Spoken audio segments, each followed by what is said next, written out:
Hi everyone, it's been a while since I've chatted with you on video. I'm on my way for a weekend workshop, but not facilitating. Being on the receiving end, and the days are also quite long, so I'm getting some of my own medicine, 9:30 to 7 and 9:30 to 7 or something like that, and we're going till 9 o'clock tonight. I'm really excited about it. It's a workshop around relationships, and there we go. So this morning was the culmination of a series of a whole year's worth of work actually for a senior group of people at a big insurance company here in South Africa, and they've been on this executive management course, and they asked me if I could help them to get ready for the presentation. So there were 6 teams. This particular team had 6 people in it, or 7 people in it, and they would presenting their year's work, year's findings in 20 minutes.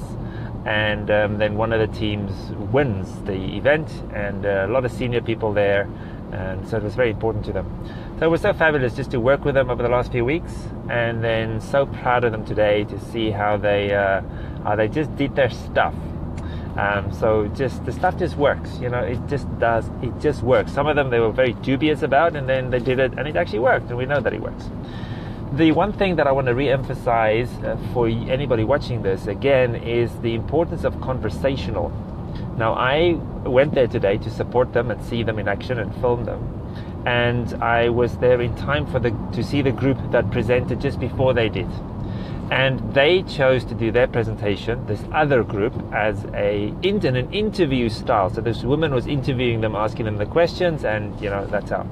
Now, we all know that the stuff is pre-prepared and rehearsed. There's nothing wrong with that, and it's really okay with that. But let me give you the difference. So, they asked this one person, so how did you find the project over the last 12 months?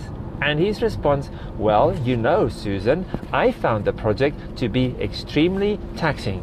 It was a lot of hard, and I exaggerate sometimes just a little bit for effect. It's one of those times now. But that was kind of the gist of it. I'm like, why did you just say, phew, Susan, this was a trip from hell, or this was really hard, or it was really tough.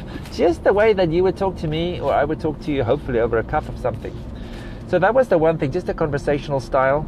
And then it reminds me, one of the things I used to drill into us when I did all my presentation skills trainings was amateurs. How does that go?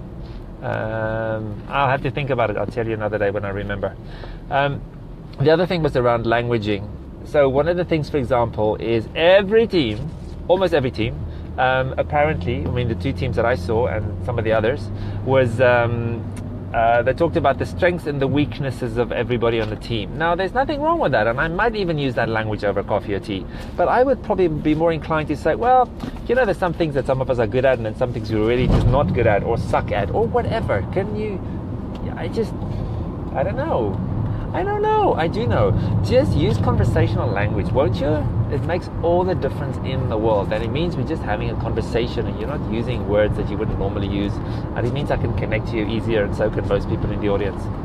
So that's it. I will respond to the other thing a bit later. My phone battery is running out, so I will do it a bit later. Big hugs to you all. Oh, I know that Jean is running one of her Women Rising retreats this weekend on their beautiful farm in the Babihanskloof in South Africa. And I wonder what the rest of you are doing. Let us know how you're presenting, what's going on. It would be lovely to hear from you. Big hugs, lots of love. Ciao for now.